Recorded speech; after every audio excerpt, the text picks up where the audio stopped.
At 8:30 I came in, put it for time. Call the meeting to order. Pledge allegiance to the flag of the United States of America and to the republic for which it stands, one nation, under God, indivisible, with liberty and justice for all.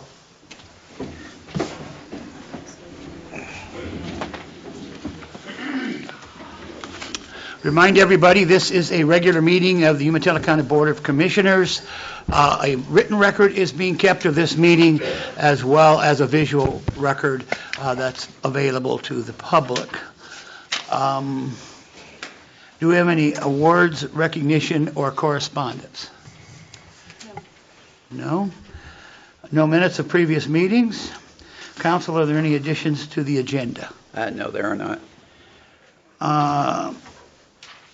Is there any input from anyone other than a topic that is on the agenda for today's meeting? Okay. Item number 1, a proposal regarding an initiative on the Second Amendment sanctuary. Council?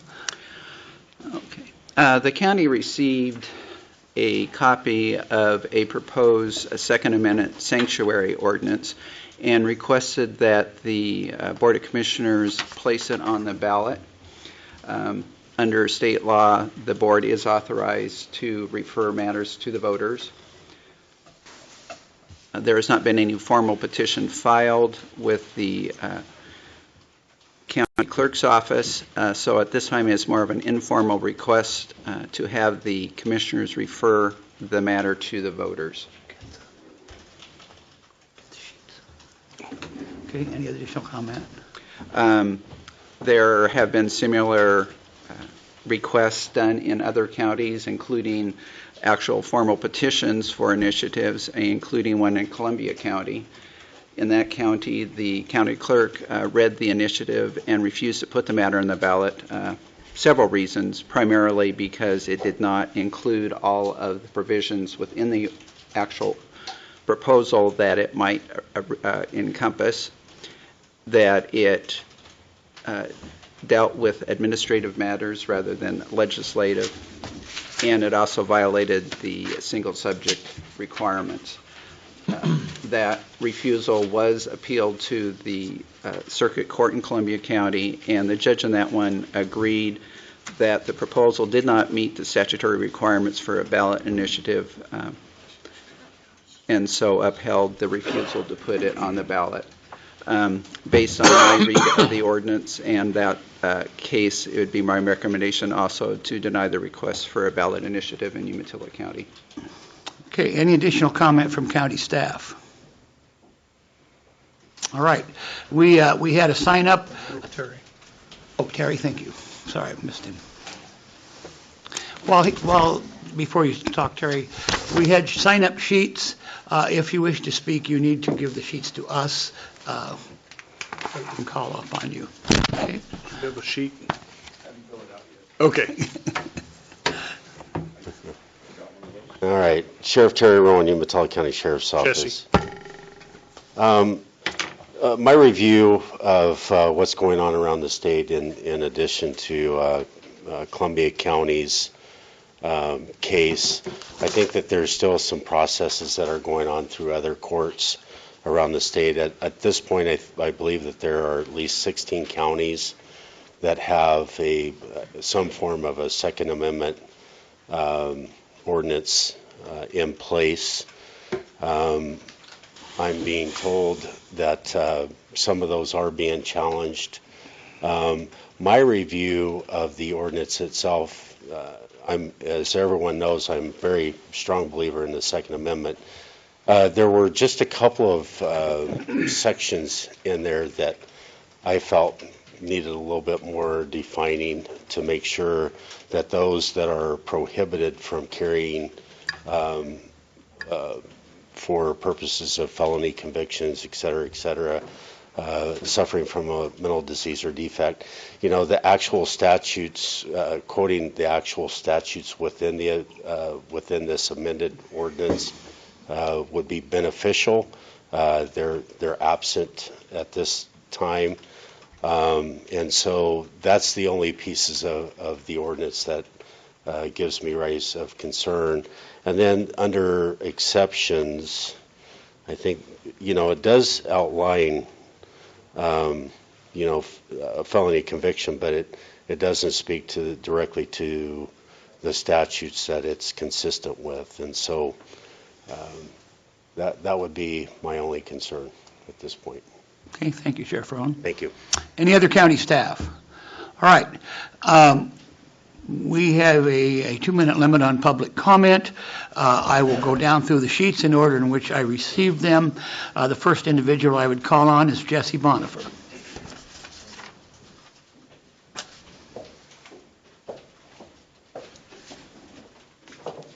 Thank you.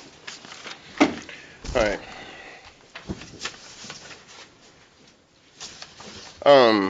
Also, for the record, would you say your name and address for the record, please? Name and address? Yeah. My name is Jesse Bonifer. I'm a concerned citizen in Umatilla County, and I live in Athena, Oregon, 317 West Lincoln Street, Athena, Oregon. And so basically, we came here today because we've already decided that everything's been deemed unconstitutional as far as getting it put onto the ballot. My question is if we could get the concerns that Terry Rowan has suggested and Doug Olson has suggested, if we could get those taken care of, would you 3 individuals be for the Second Amendment sanctuary ordinance? Personally, I'd have to see it first before I could make that determination. We've placed this ASO in front of you, sir. Have you read it? I've read what you've presented, yes, Okay. but that doesn't meet the requirements. Right. So I would need to see the form of it that meets the requirements before I could make any kind of determination on that. Okay. And I have I read it 3 times, actually. Okay. And would you say that you're for it, sir? I would have to see what the next document looked like and then talk to the sheriff. Right, but if we were to take care of all the problems that were wrong with the unconstitutional problems within the SASO, would you be for a sanctuary ordinance in Umatilla County? I join Commissioner Elfring in saying I would like to see a revised document. Okay. If I may, Jesse, I just want to go on record as also, like the sheriff, very strong Second Amendment supporter. In fact, I even wore my Glock tie to attack today. So, but that being said, I'm going to have to join my colleagues, and we've got to see what that looks like, and it has to be vetted through our council before we can make an informed decision on that. Right. So to ask us for a yes or no vote today, you're not going to get that today. I definitely understand that, sir. I just want to know your side, if you would be for a sanctuary ordinance if we were to take care of all the unconstitutional problems with the ordinance. That's my situation. I actually have a revised copy that has been rewritten to appease the courts in Columbia County, and I would be willing to forward that to you guys if it would be something you're interested in. Is the process that would he forward that through the clerk's office? Is that how that would work? If they want to do a actual formal petition like they did last time, yes, they can do it that way. The I don't wanna other do a formal statutory petition, sir. possibility. I want to make sure that our commissioners, the people that are representing us, are behind us and actually help to press this through our courts in Umatilla County. And then the other option is then to have the board itself refer the matter to the voters. There are 2 different routes to go. I think his question was where to submit the revised copy. I assume it would be to you, Yes. council. Okay. Okay. Can I get your email address before I leave today, sir? Awesome. Okay. And I just want to state that there has been sanctuary ordinances passed in other counties in Oregon. Josephine County is one of them. And their sanctuary ordinance is actually written right after ours. It's almost identical wording, except for it leaves off the penalties. Excuse me? It leaves off the penalties. So to clarify, are you talking about the one we passed in November, or are you talking about I'm talking about the new one now. the new one? Okay. Yes, sir. Okay. Thank you. Yes, sir. John McBean. Is there 2 John McBeans? There's just one. Okay. I just didn't know if Jesse got me on the list. Okay. I had two. So you want me to state my name and my address, sir? Yes. All right.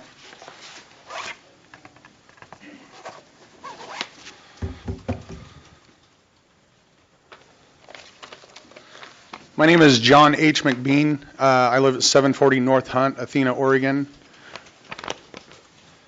Is that a good, gentlemen, for the record? Okay. I prepared a small statement, have some questions, and then I'm not sure how this really works. It's my first time, so hopefully I don't overstep my bounds. Commissioners, my name is John McBean, and I'm a resident of Athena, Oregon. I want to be clear that I am not affiliated with the 3% or any other special interest group. I'm a private citizen, and I'm compelled to speak today because this is not an issue that only concerns special interest groups or a single political party or any. It is not, I'm sorry, as we were, not an issue that only concerns special interest groups or a single political party or any other specific group. Rather, is an issue that is a great concern of residents of Eastern Oregon, which is made clear by the passage of the Second Amendment Preservation Ordinance that we passed last fall. I have a concern that I'd like to express first. I was very surprised and disappointed to learn in the newspaper yesterday that you guys had already moved forward with going to getting it reviewed by the board, or Mr. Olson as it were, without notifying Jesse Bonifer that you guys had done that, but it went to print. And that being is because Jesse Bonifer is a layperson who owns a business and does all this in his spare time. We have a board of commissioners who get paid by the county. We have people who review things for you. We have lawyers that review things for you. We pay you to do that job. Jesse does this in his free time of his own free will, trying to help the citizens. If you guys had information where he didn't need to miss work today because this wasn't going to be available to be reviewed sufficiently today and he needed to do something else, I think it would have been appropriate to call him and say, hey, don't take time off from work. You need to do some more legwork. And you guys did know that because it was released in the newspapers without releasing it to the petitioner who had written it to the board. And I don't think that that's fair as somebody who was on staff for the county to then take time from a private citizen who's doing his legwork on his free time when you guys had information that you withheld from him. Speaking specifically on the point of the Second Amendment rights, have you guys read SB 0978? No? You guys haven't read SB 0978? 978A, yes, Senate Bill 978A. You've read all 25 pages in its entirety? No, not in its entirety, but it's in. No, you guys have not? Okay. We have, however. If you have not, I'd like to ask what your plan is to mitigate how Salem will negotiate impacting Umatilla County with gun rights, as far as gun rights go. On 978A, we Yeah. have written in opposition to, I have written in opposition to 978A. Is that a public record that I can view? I'm not sure where it is, but So you've written in opposition, but it's not a public record. I've notified our legislators. What about you, Mr. Schaefer? I'm with the Commissioner Murdoch on this. So you've written a public record? I have not written the public record, but So you have a private opinion, but nobody knows it. The 2 minutes are up, so. What about you, sir? No, I've not. You have not. So the 3 men that we pay to protect us from Salem have not even taken a public stance on SB 0978, which is why Mr. Bonifer's here today as a citizen. I've been called to task twice by this commission, coming in and checking behind Jesse Bonifer. Both times that we have been here, his issue has not been given appropriate attention. Last time I met with the commissioners, and I will not name names, I was told that somebody supported it. Then when I met with the next commissioner, he was surprised to hear that that other commissioner supported it. And was told that when it was reviewed last time in a session, that you guys didn't even read the amendment that Mr. Bonifer had presented to you. You, in fact, just decided that you support the Second Amendment. We all, I think, here support the Second Amendment. We all support the Constitution. if I can interrupt you for just a minute. Yes, sir. Not only did I read it in front of both of you guys when you presented it to me and Sheriff Rowan. Fair enough. So You were I also the one who resent that said you supported implication. it. What's that? You were also the one that said you supported it. And then when I spoke to another member, they were very surprised that you said you would support it. And when I asked him about the review of the thing, he said that he had not read it, but there had already been a decision made by Commissioner Elfring on the case, because you guys support the Second Amendment. We're not here to talk about whether or not we support the Second Amendment, because I've taken an oath to support the Second Amendment also. I'm an Army retiree. I've taken an oath to support the amendment against all enemies, foreign and domestic. And our Constitution is under attack right now in Salem. And I have paid you through my taxes to do a job for me. And I am very frustrated on the lack of transparency on dealing with Mr. Bonifer.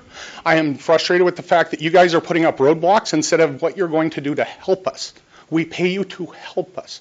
We don't pay you to put roadblocks in the way. So if there's something wrong, and we need to do more legwork to get to a point where we can come together and actually agree on a Second Amendment preservation order, help us do that. Help us help you. We want to do great things for Umatilla County. We want Umatilla County to be a great place that we all want to live. Salem is making that impossible for Umatilla citizens. Help us do your job. We pay you. That is all.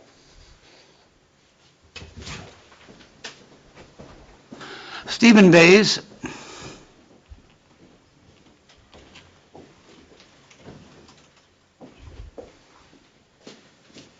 Hello, gentlemen. My name is Stephen Bays. I live in Hermiston, Oregon, 115 Northeast 12th Street. I'm a little bit disappointed in your perspective that it's not a little bit more proactive for 978 or the new SAPO. I would urge you all to totally reconsider your position. Instead of waiting for other people, make your own decisions. That's what we pay you guys for. And I would just like to see a lot more cooperative effort in these matters. It all has to do with the West Side dominating the state. And I know you guys are fully aware of that. Everybody in this room is aware of that. So our voice is muffled considerably on a lot of issues, not just this SAPO issue. It's an important issue, but there are many. This is just one of them. I would like to just leave you with that point. I would greatly appreciate that you all reconsider your positions in the sense that you would be a little more considerate of the people that you represent. That's why these people are all here today. They're basically asking you the same question and proposing the same situation. And I see no reason why it can't be totally cooperative, especially when we have a sheriff that's totally in the correct perspective of the Second Amendment. That's really, that particular issue is really kind of an isolated issue, but it's grander than that in my own opinion, and I would just like to leave that with you. I'm asking you guys for a lot more cooperation and consideration. Thank you. Dusty Hearn.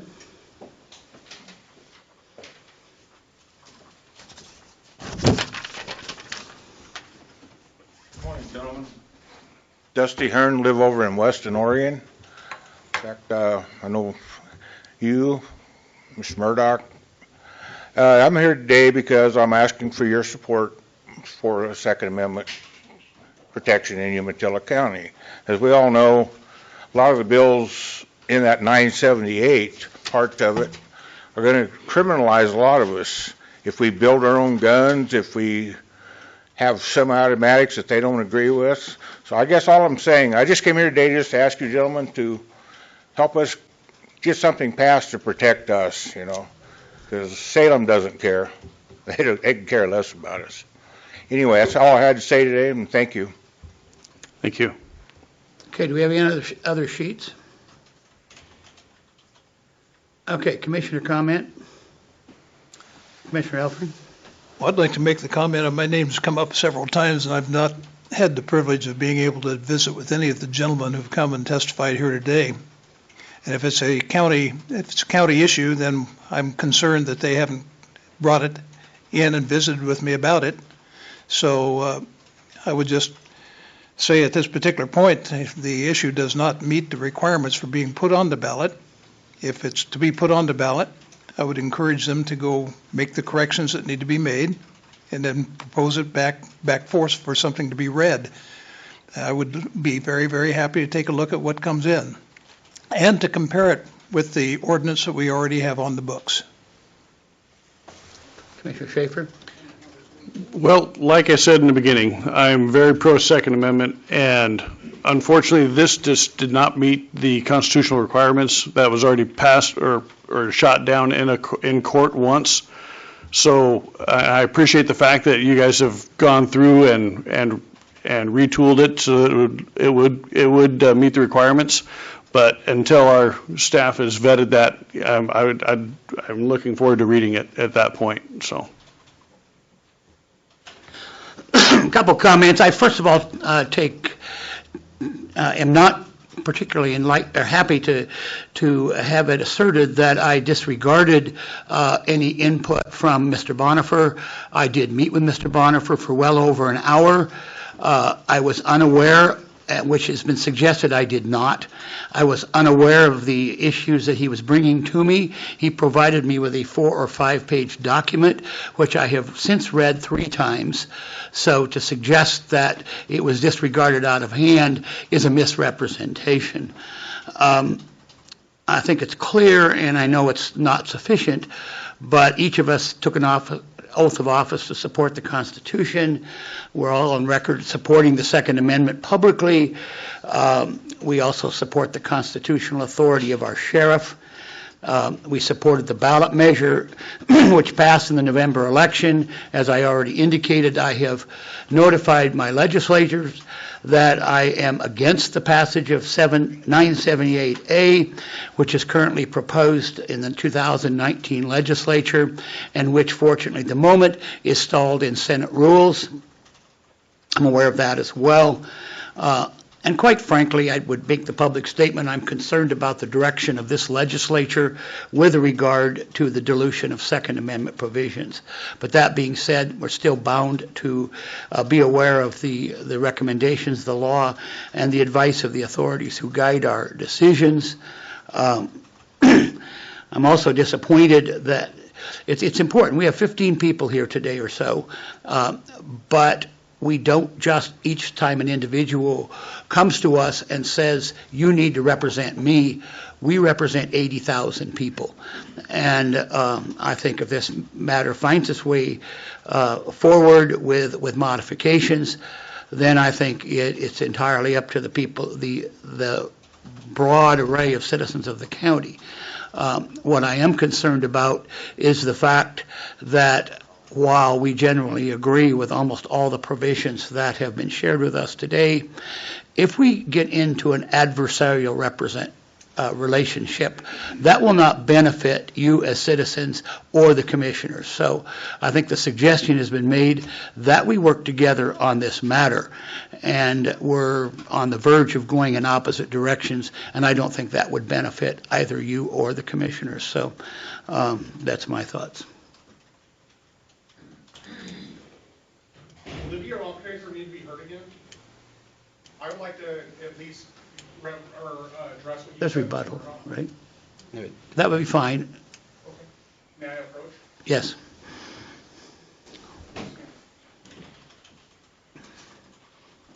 So I'm an old infantry soldier, so I will try to remain calm, cool, and collected. I'm sorry. So, as we were discussing, I never disagree that any of you guys support the Second Amendment. I would say that we all in here support the Second Amendment. We're not asking you to support the Second Amendment. I think everybody supports the Second Amendment. We all want to be right? I carry on my copy of the Constitution, right? You can see it's worn. It's not something I just went and bought to bring down here. So you did read it 3 times. I agree with you, sir. But the very first time that Mr. Bonhoeffer and I met with you, and I asked you if you had read it, you said, I don't think I gave that the attention it deserves. Is that a true statement, sir? Not having seen it, yes. Right. But the copy was given to Commissioner Schaefer, and he said to my face that he was going to bring it to you 3 and you were going to review it. Is that true, Mr. Schaefer? I did say that. So when he said that to me and then did not give it to you, where does the onus lie? Does it lie on Jesse Bonhoeffer or does it lay on the commissioners? Because we provided a copy to the commissioners, and my representative from Milton Freewater, I didn't know that I was supposed to go to Commissioner Effering. I thought this was a board.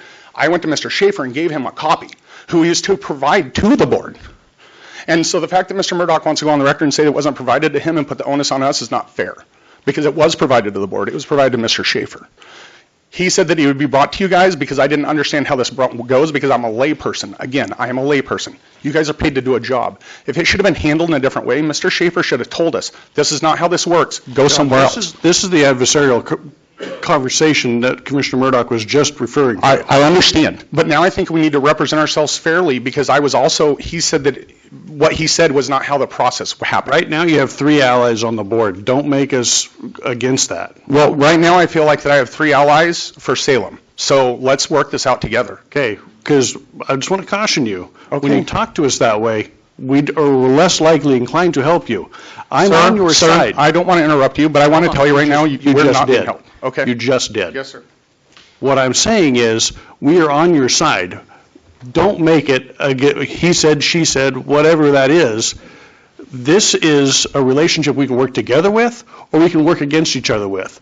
And when you come at us like that, I'm less inclined to work with you. This is the issue. I'm trying to correctly represent the facts, and now they no longer want to be heard. Thank you, folks. Thank you. I'm trying to tell them what actually happened, because Mr. Murdoch had that opportunity. I'll still stand on the fact that it would have been improper for me to tell Mr. Bonifer I was aware and had read the document if I had not seen it. It would have been misrepresentation to have suggested I was aware of the document and had attended to it when it was not provided to me, and I'll stand on that. Fair enough. I just, if there's a different way of putting it, I don't understand how it works. That's my point. I want people to help me. I pay you to help me. So if it had to go different, somebody should have helped us. Instead of calling us into a meeting at 9 o'clock from this work to tell us we were wrong. Other comment?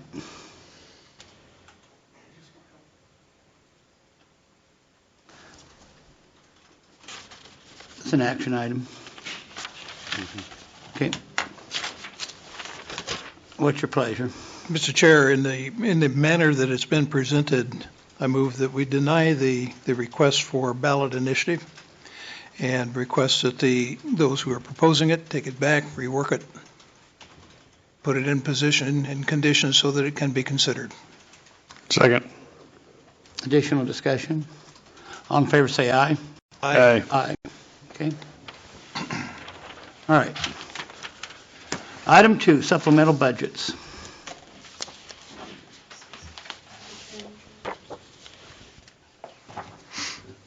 Morning, Commissioners. Hearing mode. We will Robert adjourn. Pauls. Oh, sorry. We'll adjourn or recess the current meeting and go into public hearing mode. Morning, Commissioners. Robert Paul, CFO, Umatilla County. There are 6 supplemental budgets for consideration this morning. Budget Order 2019-63, General Fund Building Maintenance Program. It requires a supplemental budget to appropriate funding not known at the adoption of the budget. This requires an increase in local revenues of $70,000 and an increase in materials and services of $70,000. Next, Budget Order 2019-65, Human Services, SCE 63 Peer Program requires a supplemental budget to appropriate funding not known at the adoption of the budget. This requires an increase in beginning cash of $3,700 and an increase to state revenue of $50,075, an increase to personnel services of $50,075, and an increase to materials and services of $3,700. Next, Budget Order 2019-66, Human Services SCE 66 Treatment Program requires a supplemental budget to appropriate funding not known at the adoption of the budget. This requires an increase in state revenue of $92,782 and an increase in materials and services of $92,782. Next, Budget Order 2019-67, Care Program. The Care Program requires a supplemental budget to appropriate funding not known at the adoption of the budget. This requires an increase in state revenue of $40,000, an increase in materials and services of $20,000, and an increase in contingency of $20,000. Next, Budget Order 2019-68, Wind Farm Distribution Program, requires a supplemental budget to appropriate funding not known at the adoption of the budget. This requires an increase in beginning cash balance of $330,000, an increase in transfers out of $80,000, and an increase in contingency of $250,000. Next, Budget Order 2019-69, Courthouse Facility Improvement Program, requires a supplemental budget to appropriate funding not known at the adoption of the budget. This requires an increase in transfers in of $50,000, an increase in capital outlay of $190,000, and a decrease in contingency of $140,000. Next, Budget Order 2019-70, Fleet Management Program. The Fleet Management Program requires a supplemental budget to appropriate funding not known at the adoption of the budget. This requires an increase in local revenue of $20,000, an increase in transfers in of $40,000, and an increase in capital outlay of $60,000. And finally, Budget Order 2019-71, Capital Purchases Management Program, requires a supplemental budget to appropriate funding not known at the adoption of the budget. This requires an increase in local revenue of $10,000, an increase in transfers in of $30,000, and an increase in capital outlay of $40,000. Questions? Questions from the audience? All right, we'll adjourn the hearing. Deliberate? No questions? No deliberation? None. All right, I'll accept. Chair, I'll make a motion we accept Budget Order 2019-063. Second. All in favor, say aye. Aye. Aye. Mr. Chair, in the matter of approving a supplemental budget pursuant to ORS 294471 for the fiscal year ending June 30, 2019, move approval of Budget Order 2019-65. Second. Favor, say aye. Aye. Aye. Aye. I move that we approve Budget Order 2019-66. Second. All in favor, say aye. Aye. Move approval of Budget Order 2019-67. Second. All in favor, say aye. Aye. Aye. Move to approve Budget Order 2019-068. 68 was it? Yes. Second. All in favor, say aye. Aye. Aye. Move approval of Budget Order 2019-69. Second. All in favor, say aye. Aye. Move approval of Budget Order 2019-070. Second. All in favor, say aye. Aye. Aye. Move approval of Budget Order 2019-071. Second. All in favor, say aye. Aye. Aye. That's it. Okay. Item number 3, budget transfers. Good morning, Commissioners. We have one budget transfer to consider this morning. Budget Order 2019-64 for the Parks Program requires a transfer of appropriation to appropriate funding not known at the adoption of the budget. This requires an increase in capital outlay of $25,000 and a decrease in contingency of $25,000. Chair, I move approval of Budget Order 2019-064. Second. All in favor, say aye. Aye. Aye. Okay. Thank you. Computer purchase? Thank you.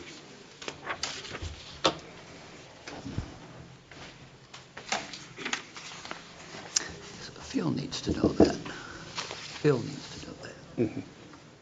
Morning, Commissioners. Morning. I'm Sergeant Josh Roberts, Umatilla County Sheriff's Office.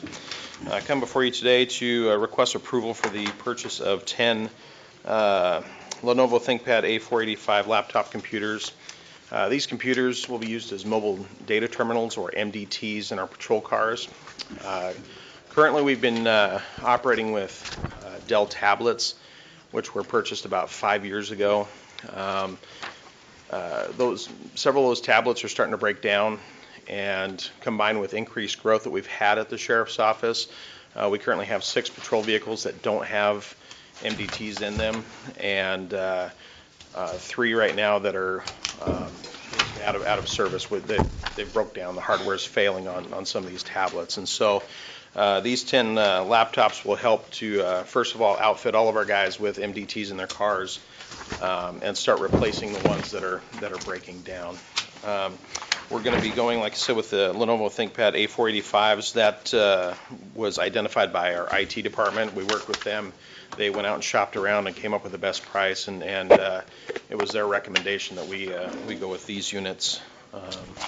And it does currently fit within our budget, and so we request approval for that.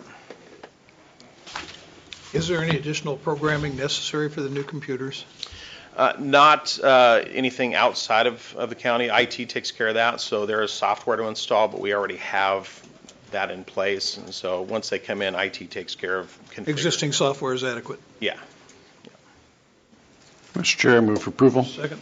All in favor, say aye. Aye. Aye. Okay, thank you. Jail payable?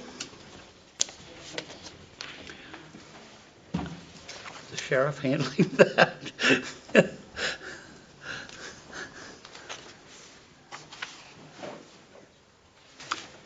This is going to be before the board because of the dollar amount to allow for the enclosure of the substation or control booth of the jail. They use some glass to completely encompass it so that no one can have access to it, particularly the inmates.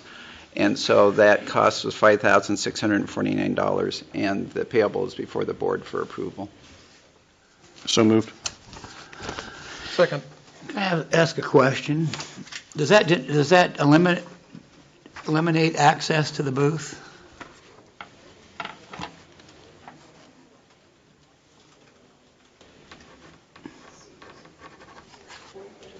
Does it make it fully secure?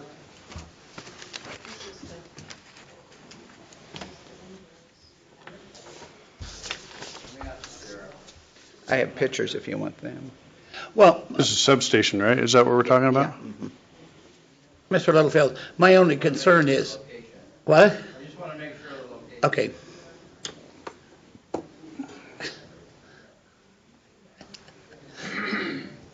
Sounds like some discussion out there. Additional discussion.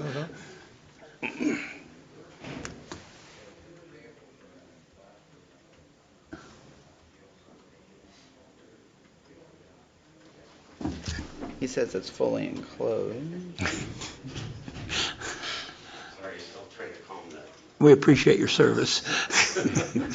The gel glass.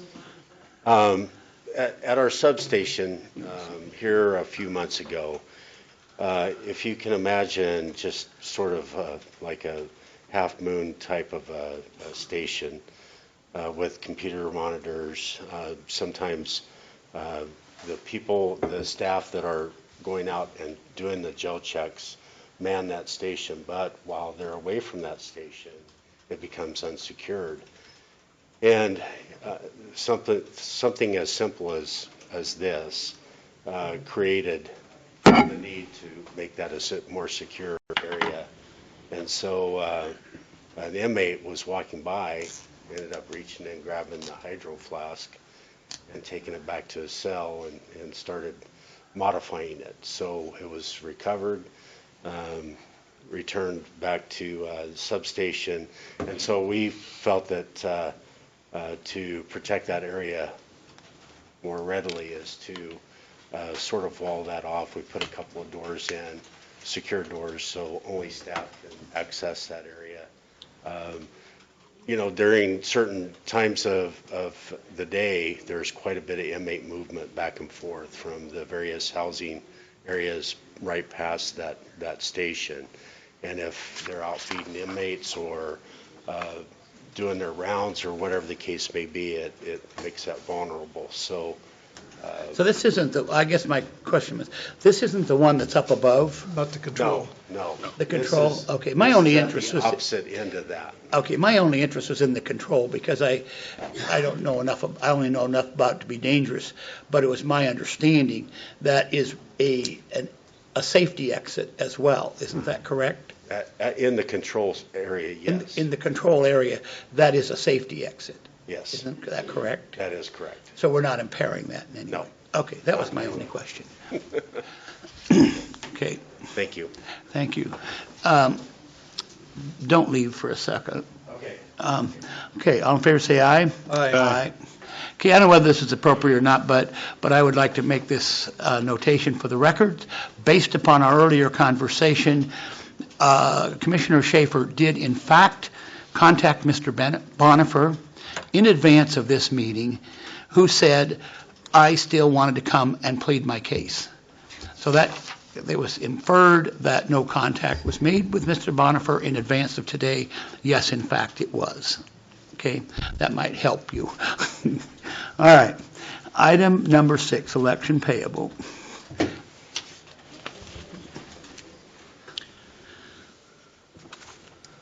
This is coming before the board because of the dollar amount. I believe Mr. Lanai is out of the area and could not make it here.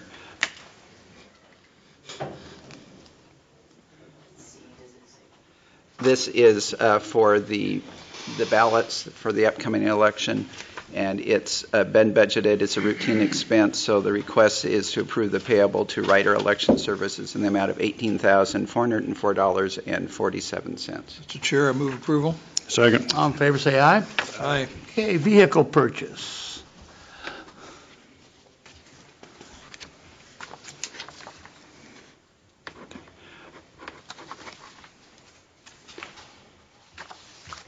Previously, the board authorized a request for proposals to purchase a new vehicle for the Board of Commissioners. This is to replace a vehicle that will be sold to Community Corrections, so there is an immediate need for the vehicle.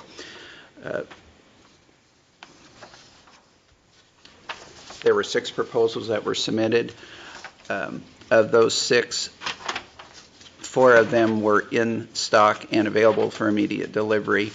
The lowest of those was from Cheryl Chevrolet, and based on the fact that it is in stock and it is the lowest price, the recommendation was to purchase the 2019 Chevrolet Equinox from Cheryl Chevrolet for $33,934.83.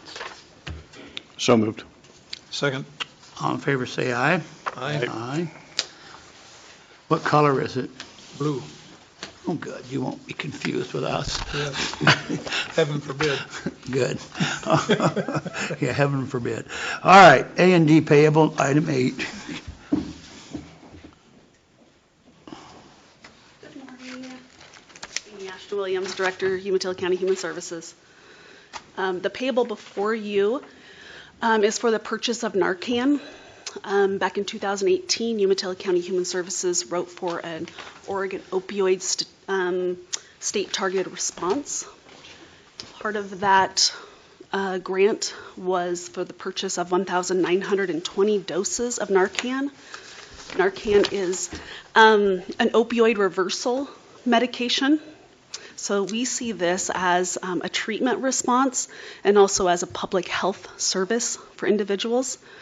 We're currently distributing these to corrections.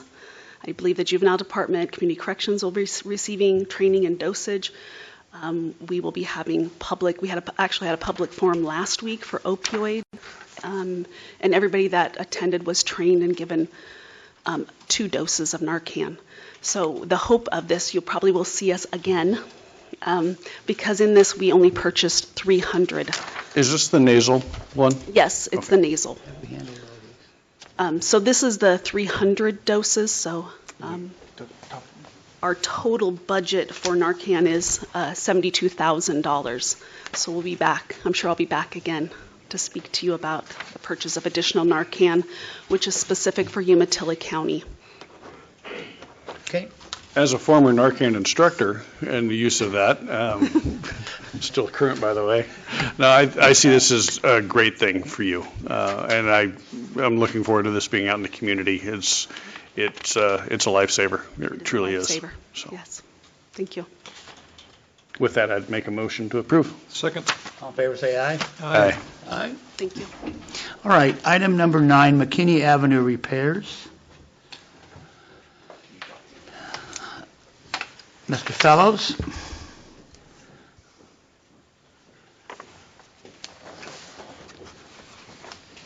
Good morning, Commissioners. Tom Fellows, Public Works Director. This is a bit of a housekeeping item. In the past few months, the board has suggested that they would support the residents on McKinney Avenue with a 2-inch overlay of that street. And so in order for the road department to move forward, we needed to get this bit of paperwork done. The project is approximately 300 to 350 tons of asphalt. The materials cost for that is going to be in the range of $21,000 to $25,000, and then the road department will do provide all the labor and equipment for that project. So that's in a nutshell what this is all about. This was actually a commissioner's initiative, and we thank you for your response and participation in this project. I had a choice. No, but it sounds good. But you handled it well. Yeah, it sounds good. I make a motion that we adopt order number RD 2019-09. Second. All in favor, say aye. Aye. Okay. Item number 10, Director's Designee update.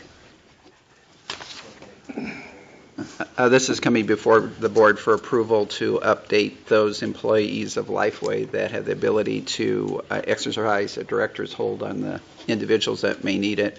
There are 15 employees of Lifeways that are named in the order, and it's before the board for approval. So moved. Second. All in favor, say aye. Aye. Okay. That concludes our agenda. Additional commissioner comment. Have none. I'm clear. We're adjourned.